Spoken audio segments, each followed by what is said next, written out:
Fala galera, beleza? O vídeo começou desse jeito aí para mostrar para vocês o seguinte: essa lavadora com os 14 quilos, aquele movimento que ela tá fazendo, ela fazia um movimento e fazia um barulho, tipo tic tic tic tic tic tic tic tic tic tic tic. Ou se não, na hora da centrifugação ela fazia um barulho muito mais forte parecido. Galera, a gente custou um pouco a descobrir aqui o defeito desse equipamento. Eu tô mostrando essa famosa, conhecida como panela aqui pra gente, que faz parte do conjunto mecânico, mostrando ela assim, de lateral, porque eu não sei se vocês estão percebendo essas marquinhas aqui, ó. Você vê que tem uma aqui, aí tem outra aqui, aí tem outra aqui, tem outra aqui, tem outra aqui. Gente, isso aqui são as ondulações que criaram, tá?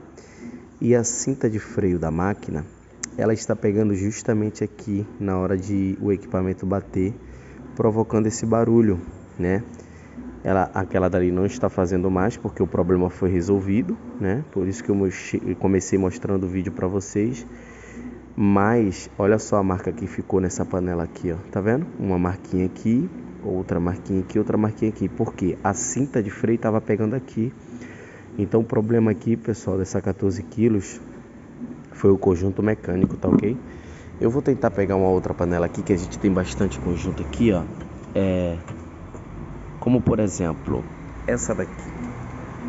Essa daqui, ó, ela tá uniforme, tá vendo? Uniforme que eu digo toda